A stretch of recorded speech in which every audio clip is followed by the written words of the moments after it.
So Shall we go get a drink? okay, sure, let's go.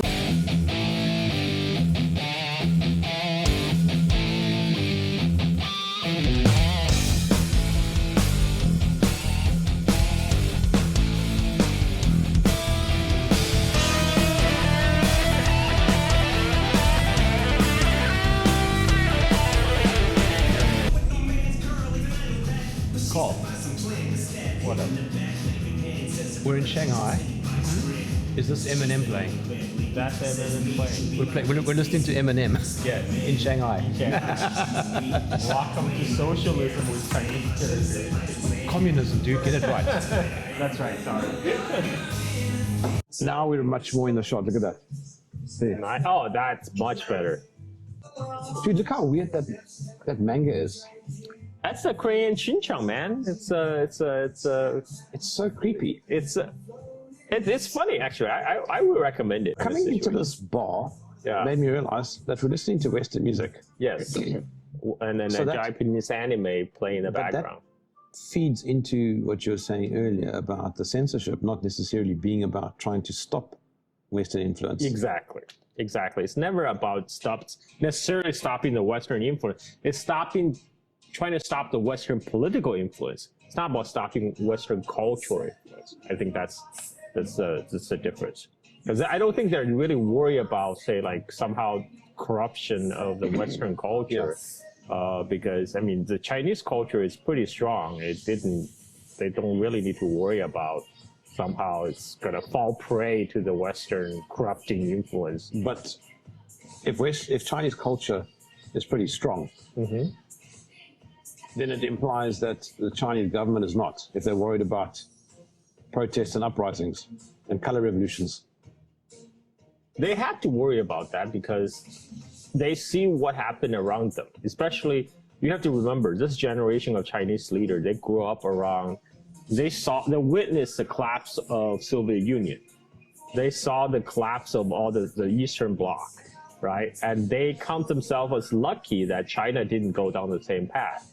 Because this goes for a lot of Chinese intellectuals also, because back in 1989, there was wide popular support for the student protest, or sympathy for the student protest back then.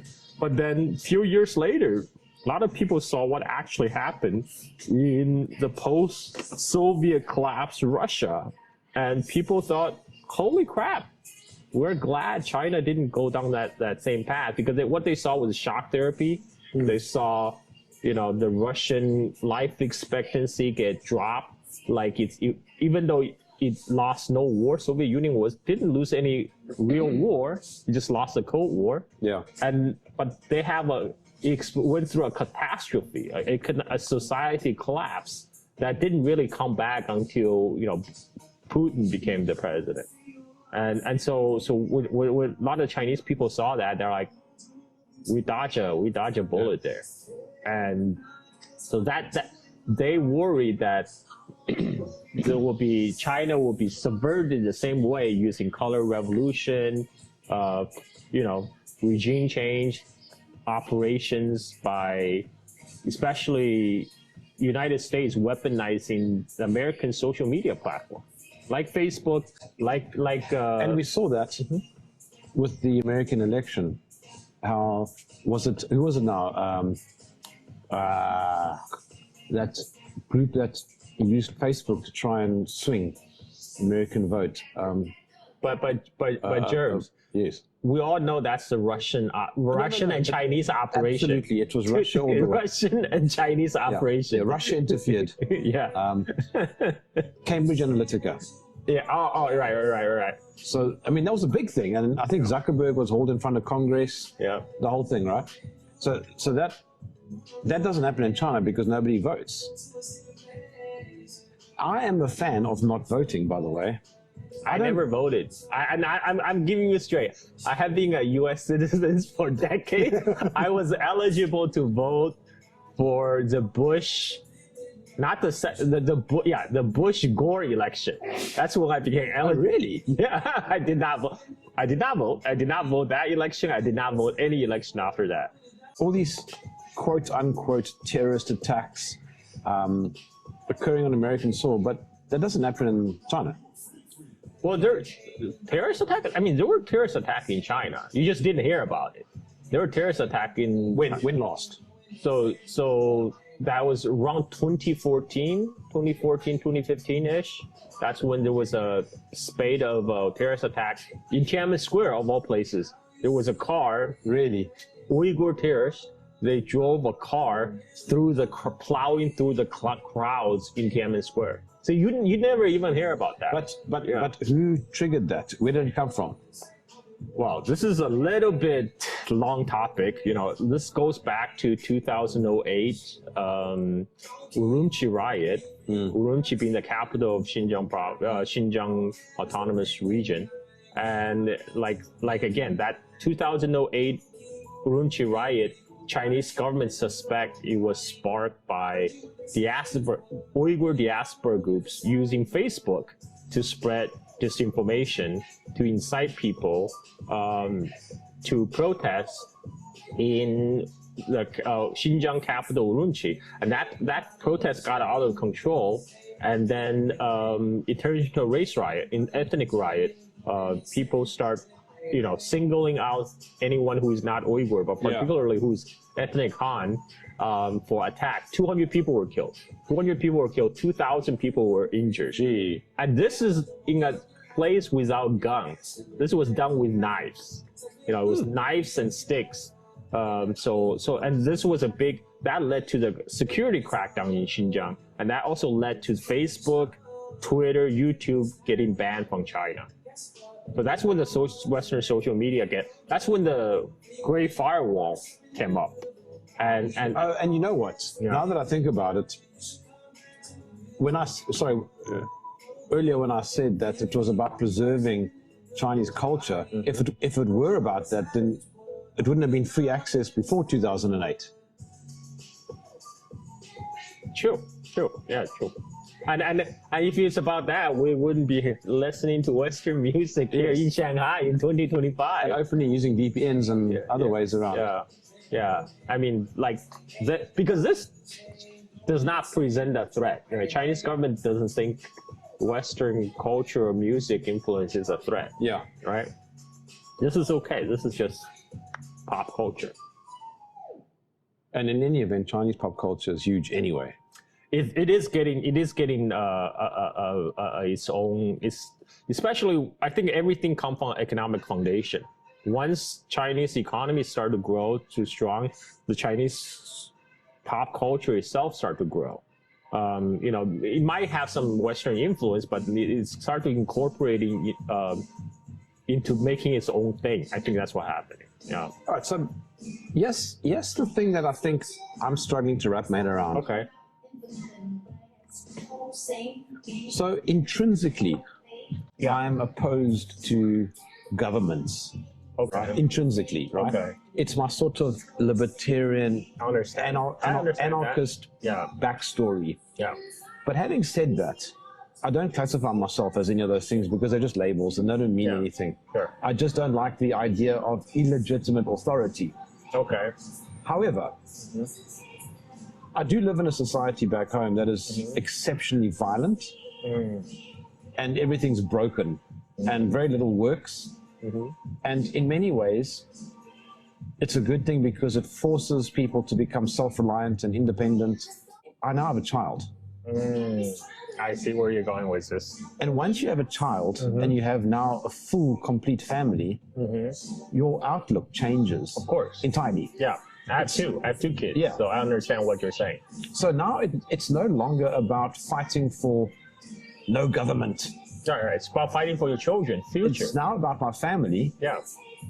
And suddenly my family's safety matters. And so now there's more to fight for. Yep.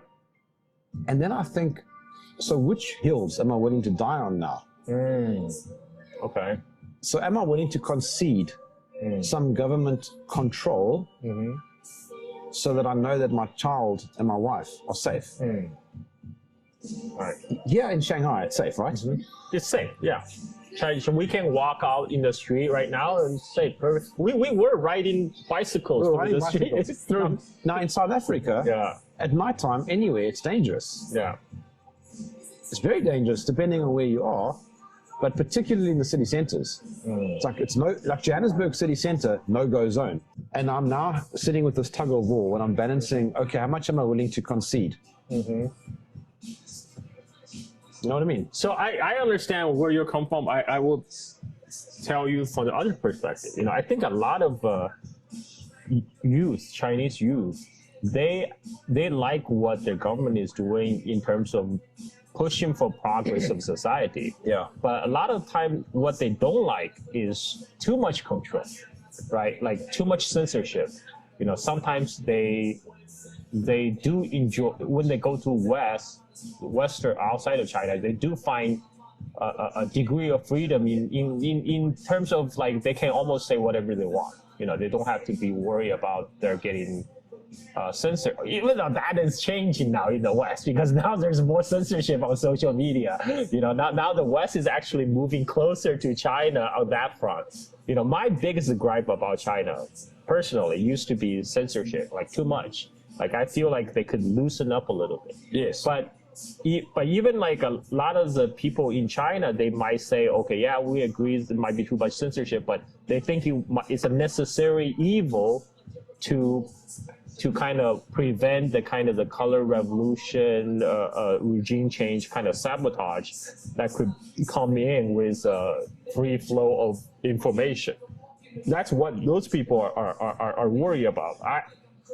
I, on the other hand, I think China has established a strong position that they can afford to loosen up a little bit.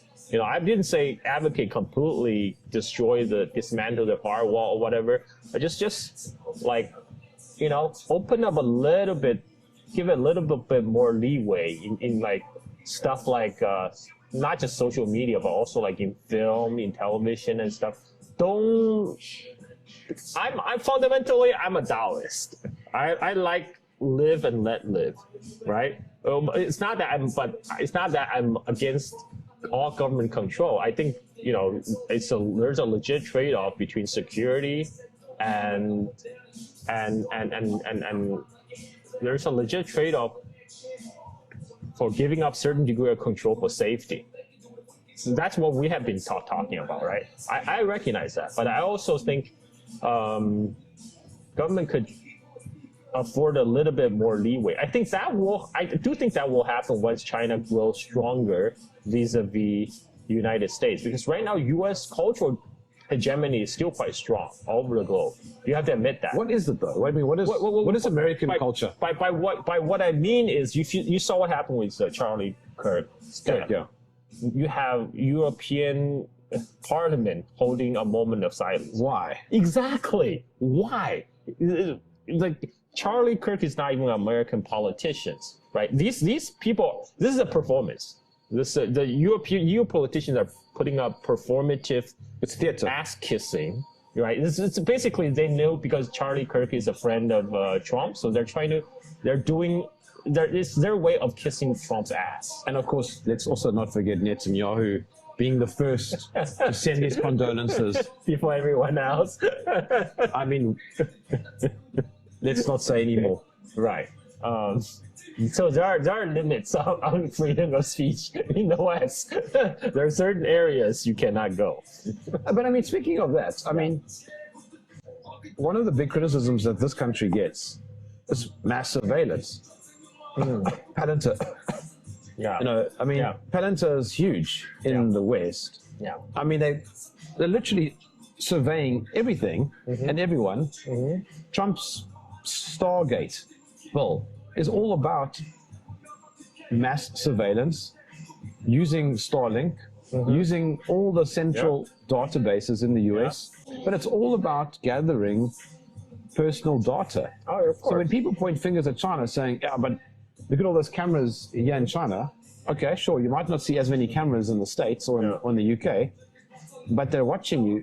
Well, there are a lot of cameras in UK, but I think the difference is, despite all the cameras in UK or New York, Americans and British are not any safer.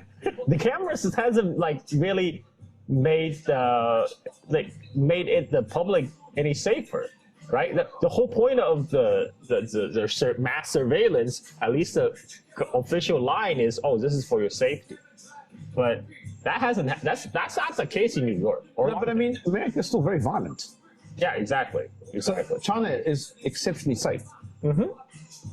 Yes. And some people think it's because of the surveillance. It's because of the camera. Cameras, it's because the cameras make people modify their behavior. That's why we actually see people waiting for the red light instead of jaywalking today. So you were telling me earlier today that just, you say 10 years ago? Yeah. People would just walk across the road. Yeah. They will. It's like the signal, light signal is more like a suggestion back then. But now behavior is changing, and some people attribute that to the prevalence of cameras. And a lot of people do think, you have talked to Chinese people today from Shanghai, and I didn't get the sense that they think that the prevalence of camera were bad things. No. And it's not really in your face either. Right. Oh, I guess that's the point of it is cameras. everywhere, but I don't get the sense that Chinese people here are bothered by it. No, but I mean, I saw a couple of times today, hey? We saw people riding motorbikes without helmets. Without helmet, yeah. There's always rebels, right? There's always... So, I mean, if the cameras are everywhere and this is a totalitarian state, then those guys are going to get shot next week. Of course. Firing squad. Right. Yeah, I mean, there's always going to be people. I mean, ultimately what happens? They just get a fine. Yeah. I mean, like, so I'm on Chinese social media, Douyin, right? Recently, I keep on seeing those videos. They're like meant to be public safety videos, right? But you will see like a woman who's walking across the zebra walk, the crosswalk, and she's looking straight, not looking to the side, because by Chinese law, the pedestrian have the right of way when they're walking on the crosswalk. And then you saw a car just plow through her, and this is obviously the driver's fault, right? But when I look at the comment, a lot of people saying, why is she not looking around? Like, why is she not looking out for her own safety when she's crossing the street? She should be responsible. But I think the reason she felt safe is because of cameras. Now there's camera for footage on everything. But of course, the thing is, she is kind of gambling with her life. Is some driver looking on the phone or something and ran the light or plows through her anyway? Like what happened? So I'm still looking at that cartoon. Wait, I wonder if I can quickly get my camera to. Yeah, let's see if we can zoom into that quickly. So Jerm is getting the first time exposure to Japanese anime, Crayon Shin-chan. Oh, that is No, that's just a drawing style. It's just a drawing style. They made it purposely like a child's drawing. Yeah, that's better. So in many ways, this is what I'm saying by Shanghai is the most Western city on mainland China. But it's levels, because it's very Chinese to me. It is very Chinese to you, yes. But to the Chinese eyes, this is very Western. This is very Western bourgeois lifestyle. See, in China, there's at least a trade-off. There's a trade-off between surveillance and public safety. I think the problem in the West is there's surveillance, but there's no public safety. It's just surveillance. It's just surveillance. I think that's a problem. You're not even getting the tangible benefits. You mentioned earlier something about. No, it wasn't you. You were chatting to Jenny. No, was it Jenny? Who was it now? Oh, it was Jenny. Talking about her kid going to a private school. Westerners don't understand that China also has private everything. Yeah. It has a private sector. Yeah. And it's not entirely controlled by the government that people think. Yeah. Because she works at she has a good job, so she works a good job in Shanghai, so she can afford to send her kids to international school. Yeah, right. Where they learn something different from the public schools. Yeah, and in fact, her kids are learning 3 languages: Chinese, French, and English. Yeah, so But she's paying a lot for it, of course. Sure, but private schooling everywhere is more expensive. Yeah. When people talk about China in the West, they're not really talking about China as this real thing that exists. They're talking about an idea. They're talking about idea in their head. They're really they're talking about like a foil to their own society's problems. And a lot of times it's just projection. They're projecting their own worst fears about their own society onto this imaginary place they call China.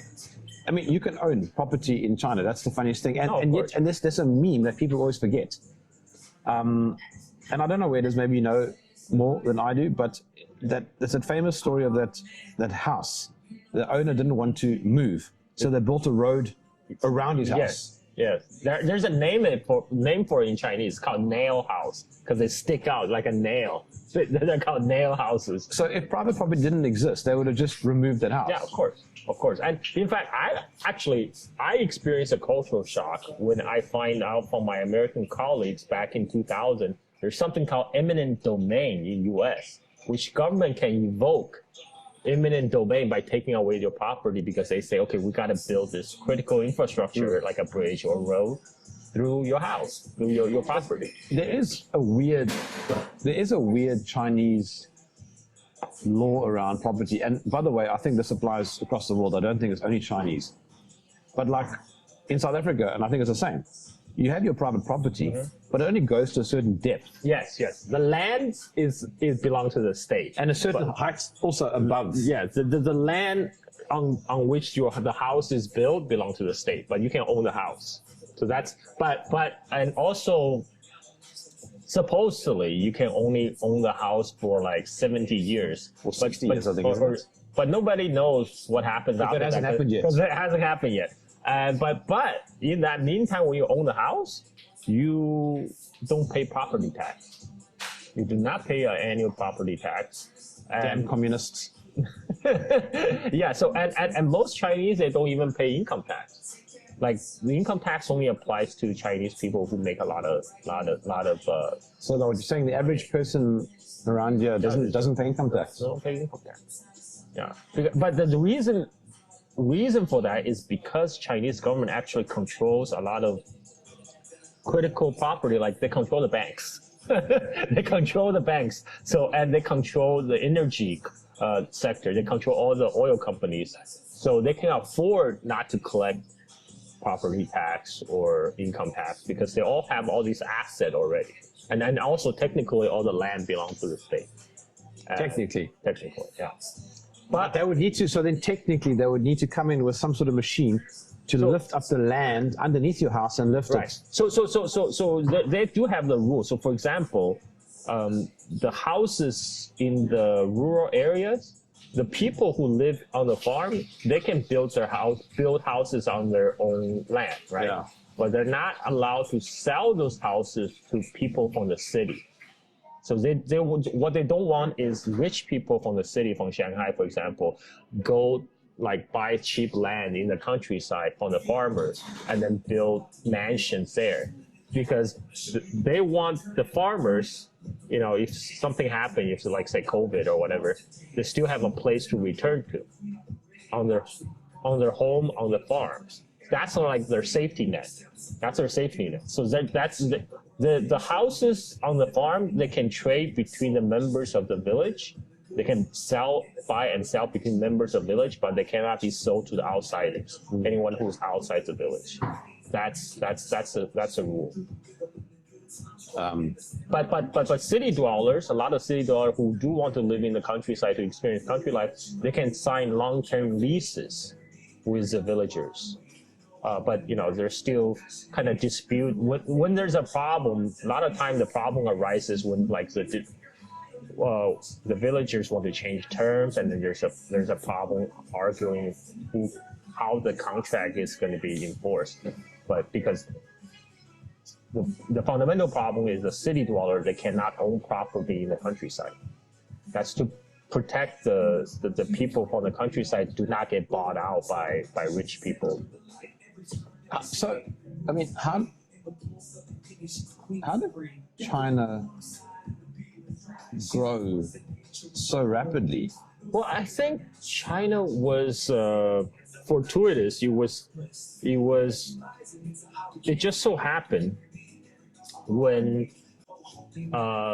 Reagan, then Bush, then Clinton were pushing for all this neoliberal policy in the United States, hollowing out the manufacturing, sending all the manufacturing to East Asia. It just so happened at that time China opened up. Because the moving of manufacturing outside the West, that happened in the 70s. That happened before China opened up. It was moving to places like Korea, Taiwan, Malaysia, Thailand, other Asian countries. But when China opened up, everything went to China. Why? Because China has a huge population. At that time, Chinese labor is really cheap. But not just cheap, Chinese labor were well educated.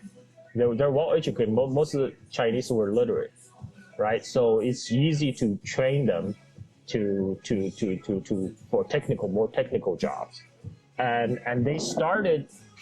I think this is why I don't think the Chinese experience will be easily replicated elsewhere, even in a massive country like India, because India right now, if you look at the literacy rate, it's just not comparable to where China was back in 1970s, 80s when they first opened up. The literacy rate in China was way higher. This is actually a legacy of communism, because one thing the communist government was the same as the Soviet. They were also One thing the communists do very well is to raise the literacy rate. If you look at Cuban economy might not doing so well because of the sanctions, but the literacy rate is one of the highest in Latin America, right? So when Deng Xiaoping decided to open up the economy, he opened the economy up with a massive, deep labor pool, well-educated, and cheap. And that's why all these multinationals decide to move their operations there. And yes, what's also fascinating about what you're saying, I mean, clearly China is going to be the most powerful economy in the world soon. Mm-hmm. I think it already is. Because if you look at... No, Cole. But there was a tweet today that said that one of the ports was empty, so the Chinese economy is tanking. It is tanking, but it's still the most powerful economy in the world. But no, I will tell you why. Because according to the most, like the IMF or World Bank estimate based on power purchase parity term, Chinese economy is already 25% larger than the US economy. But I think that even that underestimates the Chinese economy. Why? Because if you look at the electricity as consumption, Chinese electric consumption is twice the amount of electricity consumption in the United States. If you look at the that's also because there are a lot more people. True. But when we talk about economy, we're talking about the aggregate, right? Chinese per capita is not, it's still very far from catching up to the United States. But Chinese per capita does not need, because China has 4 times the population of the United States. Even if Chinese per capita reaches 50% of the United States, Chinese economy will already be twice the size of the United States, right? Like, if they reach the same level per capita as the United States, then Chinese economy will be 4 times. But we're not talking about that. We're talking about just aggregate Chinese economy, because Chinese car market is almost twice the size of U.S. car market. Like I saw a number, something like 35 million or 38 million cars get sold in China a year, and that's huge. Yeah. And in those terms, Chinese economy is almost twice the size of U.S. economy. So with that in mind, it's understandable why Chinese people would be okay then with a strong Chinese government. Why? Because they're doing well. They're doing well. Yes, I agree. It's safe. There's a lot of prosperity. I think that will go for any government, though. I think any people would be okay with the government if they are doing well. I'll give you an example. Right? In South Africa, our government is completely ineffective. It's incapable of governance. Mm-hmm. It's useless. Yeah. It's highly corrupt. So then you can understand why people would end up with an anti-government sentiment. Yes. Same thing in the United States. Yeah. Same thing in the United States. But if it's working well, then suddenly you go, you know what, it's all right. I'm okay with the trade-offs. Yeah, I think that's exactly it. I think that's exactly it. Because you're safe, you can earn a lot of money. You can buy anything you want to in China, like anything. Yeah, if you have money, sure, yeah. But I mean, you can buy Apple products. You can. Yep. There's McDonald's. Yep. There's a lot of Western stuff. There's even people playing with Western board games over there. Yeah. Making a noise with the while dice. drinking Western drinks, listening to Western music. Right? we just heard Eminem again. Yeah. But that is also testament to the influence of the West. Yeah. America has still a superpower in soft power, no doubt. I mean, American soft power is still unrivaled, right? But having said that, soft power is a lagging indicator. It's not a leading indicator. What is a leading indicator? Because if you look at the British, even today, British accent still commands a premium in the United States. You know, how many centuries after U.S. already became independent from the British Empire? Today, if you go to U.S. and you have a posh British accent, people automatically assume your IQ is like 20 points higher, right? So I think soft power, U.S. soft power is probably going to be with us for our lifetime. But not necessarily the US dollar. Yeah, that's a whole different story, because U.S. government is doing everything it can to sabotage it by continue to print money. Call. We know that Trump just wants multipolarity. He wants multiple countries competing with different currencies. Yes. This is why he's imposing 30% tariffs on China and just about the whole world. Yeah. This is why he's threatening wars all over the place. This is why the US has almost 900 military bases outside of the US. That's why he called BRICS an anti-American alliance. Yes. Most of the US military bases outside of the US are intent around China and Russia.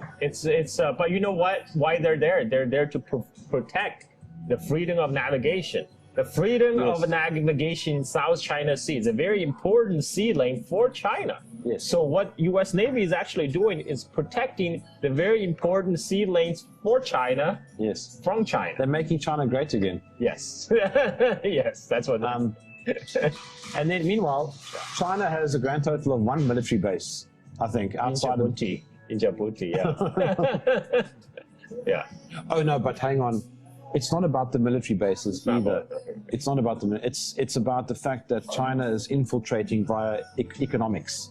By building ports. By building high-speed rail in Africa. They're taking over Africa by building a better transport system for us. No, but you see, Cole, it's not about the trains are good. Yeah. It's about the fact that it's a debt trap. It's a debt trap. Yeah. I'd rather have a debt trap for a service than for just a corrupt government. So, like for example, I'd rather the South African government allow Chinese infrastructure to be built in South Africa than to simply borrow money from the IMF. Right. I mean, so there's good debts and bad debts, right? The good debts is if you borrow to pay for education, or you borrow money to build infrastructure. Bad debts is you borrow to buy a Lamborghini. Sure. Right? Because that's liability. But right now, I think the problem in the United States is more people are borrowing money to buy things they can't really afford, right? I don't think it's a good idea that countries borrow money anyway, but if you are building an infrastructure like high-speed rail or better technology or something, at least you're getting something in return. Exactly. As opposed to simply getting $500 billion from the IMF or the World Bank or whatever and going, okay, so what's happening to that money though? Because at least with Chinese infrastructure, you see something. But Jerm, the United States is investing $500 billion in the Stargate project. Yes. So we're gonna build all these data centers all over the country, and it's gonna power the AI revolution, and then then United States will build Skynet and Terminator first, and China will be screwed. That's a plan. That's the plan. That's a plan. Yes. Okay. I mean, literally, that is a plan for the AI boom. I mean, that got to be the biggest bubble. Look, I've interviewed a few people who argue that Trump is keen on a competitive world because he understands that America can't dominate forever. But have you ever seen Trump? I don't think he's all about equal power around the world. I don't think he's about competition around the world. He wants America to dominate. Yeah, I think people should listen to what Trump actually said. I mean, he says he's there to make America No, great he's playing 5D chess. It's all 5D chess. I mean, I remember in 2011, Trump spoke somewhere saying how he's going to, quote unquote, stop China. I think the American establishment for decades has been opposed to. I mean, Kissinger visited Mao. Okay. You know about that? Yeah, but that was back in 1970. Already then, the US was scared of Chinese growth. No, I wouldn't say that. Because back then they were still playing the China card against Soviet Union, right? The whole reason Kissinger visited China is to exploit the Sino-Soviet split so they can play China card against Soviet Union, which they did very successfully, by the way. You know, Soviet Union did collapse in the Cold War. China played its part. China actually supported United States in the war against Soviet in Afghanistan. CIA had a listening station in Xinjiang, where we're going, by the way. I don't think it exists anymore, but it used to in the 1980s to listen to the Soviet nuclear test in Kazakhstan next door. And CIA actually bought a lot of Chinese-made weapons because they matched the Soviet weapons. So they bought a lot of Chinese-made weapons to supply Afghan mujahideens, and they were transported from Xinjiang across border to Pakistan on Chinese mules. They sourced from Xinjiang. Yeah, because this is a great story because initially it's some American senator's idea to supply Tennessee mules to Afghan mujahideen. But the Afghan climate is so harsh, all these American mules couldn't hack it, and they die in mass. So in the end, they went to China, Xinjiang next door, to bought hundreds of thousands of mules and donkeys to send to Afghanistan to carry weapons and ammunition for Afghan mujahideens. It's a great story. It's a great story, but it's true because back then, that was the largest CIA operation before the Syrian war. So the Afghanistan operation called the Operation Cyclone was the largest CIA operation before Obama's Syrian war effort called Operation Timber Sycamore. So I heard that Gladio was the largest CIA operation. That might be. Because Gladio is still hush-hush, right? And it's still operational, and it involves other players, like the Vatican and Italian mafia. So, it's funny thing you bring up Gladio, because what's happening in the United States is reminding me of the year of the lead, right? I mean, with all these political assassinations right now going on, I mean, Trump was a bit theatrical, I thought. Anyway, Trump. See, I mean, he came up and they were all perfectly posed for that photo, with his fist in the air and the flag behind him. The thing with Trump is he's a perfect candidate for plausible deniability in everything, right? Yes. Because Trump say all kind of crazy things. You're like, okay, there's no way. This guy is not serious. But then again, you don't. He could be playing five-dimensional chess, right? You know that Trump is serious because he writes all of his tweets in uppercase letters. That's true. He's always shouting. Yeah. That's how you know he's serious. And he uses 7 exclamation marks. Anyway, but for all Trump's effort, I still think Trump is still my president. He's still my president because he is the best president for China at this moment. I can't think of anyone else. He has made sure that China's rise will be unstoppable from now on. I wouldn't want to live here, but that's a cultural thing. Yeah, it's a culture. I like living, in my African mess. I can see that. But this feeds into a comment that you made earlier. I don't know if we were recording or if we were just walking somewhere, but you said the world is extremely big and societies all over the world operate very differently. There isn't a formula.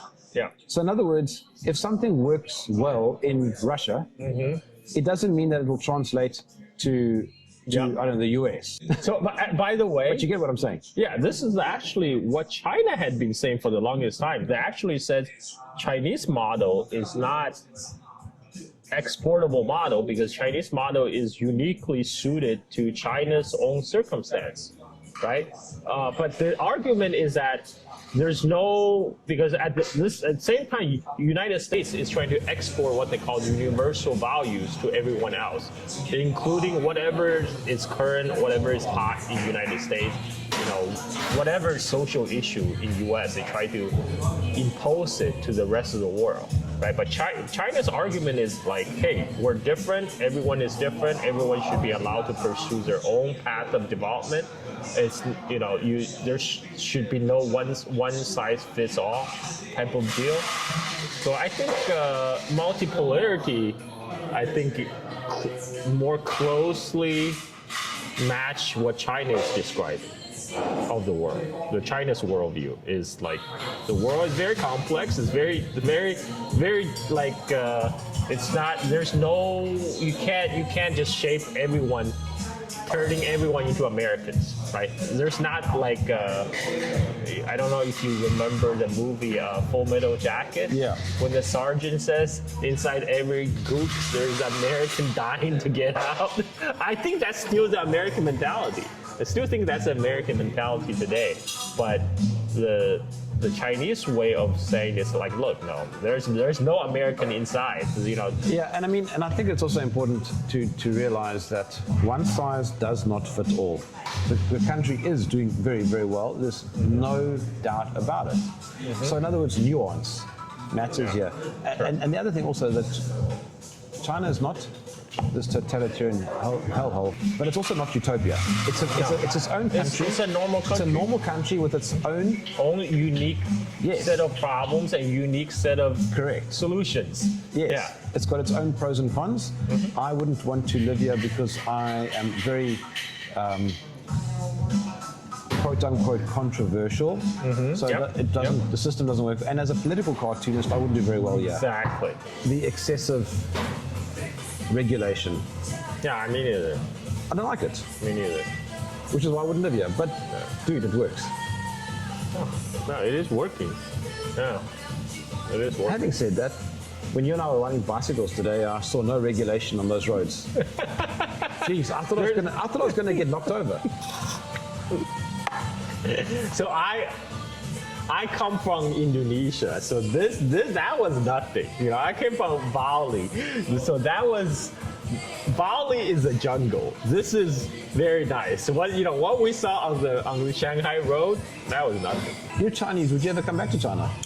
Yeah. I mean, I love to come. So okay, I'll give you my shift of my views. Back when I came back to visit in 2001, 2010. At that time, I thought, China is a great place to visit, but I would not want to live here because the pollution is horrible. And at that time, Shanghai, I can cut the air with a butter knife. It was how bad. It looks much better now. Yeah, much better. Well, one of the reasons is the adoption of EVs, electric cars. There's a lot of electric cars on the road. There's a lot of. It's very quiet. Extremely quiet. Very quiet. So many cars, so many electric scooters, but it's very quiet on the road.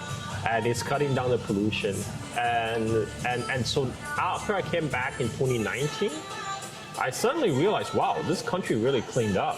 this is actually a place I could find myself live here, because now it's just much nicer now. There's lot more infrastructures, a lot more convenient, right? Like today, like we can just use our phone, scan a barcode on a ride-share bike, and then we can go anywhere, right? And that's super convenient. And super cheap. And super cheap. Yeah, super. Even though China, with the level of development China has, China still remain very affordable. Oh, hang on. Yeah. So we rode bicycles today, Yeah. and it was less than $1. Yeah, so for first 15 minutes, it's 1.5 Chinese RMB, right? Which is less than a dollar. It's much less than $1. It's like 1/7 of $1. Yeah. Yeah, so it's the Chinese people here have it pretty good. I mean, I can see why they're mostly content, because they're Well, I mean, I got us food earlier, and it came to less than, in my own currency, it came to less than, I think maybe even a single item of food back home. It depends. Okay, it depends on what I'm comparing to. Yeah. But point is, it was cheap. Yeah. It wasn't expensive. Yeah, the food was cheap too, right? Like That's what I'm talking about. Yeah. What we had was, I think that's kind of the food that average working class Chinese person would have for a meal, perhaps. Is like, And it didn't come. I mean, you called it fast food, but it certainly wasn't unhealthy. Yeah. It had egg and it had rice. Yep. And vegetables. And vegetables. And it's not like it was like a burger with fries. Right. There's another thing that I have noticed. Very few fat women here. People walk a lot. I don't know if you noticed. People walk up And ride bicycles. And ride bicycles. Yeah. But still, Yeah. I mean, it's significantly thinner than the US. yeah. I think it's a combination of both genetics, diet, and the fact that they just move more. They just move more. Like US, everybody drive everywhere. Yeah. Yeah, even in Indonesia, like everybody get on a motorbike to go like small distances, because for the simple fact is there's no infrastructure for walking. They don't. A lot of places don't bother to build sidewalks even. Here in Shanghai, the city is very walkable. You can walk anywhere. And one of the funnier things that I heard today was being tanned here is frowned upon. You don't tan. Yeah, no. Tan is so China. This is still very traditional aesthetics. So try and be as pale as possible. Because in China, traditionally, being tan means you are a farmer working in the field, exposing yourself in the sun. You are a peasant. If you're an aristocrat, you don't go in the sun. That's why you preserve your pale skin. A very pale skin. Yeah, exactly. So that kind of traditional preference for paleness still persists. Yeah, so they don't understand tanning but now as I'm getting older, I'm starting to understand, because I surf. So when I expose myself to the sun, I do notice I age a lot more. This is why a lot of Chinese women, they continue to look good even in their 40s. Chinese women are beautiful. Yeah. They take care of themselves. They also take care of themselves. All right, my drink's finished. Yeah, me too. Let's press stop.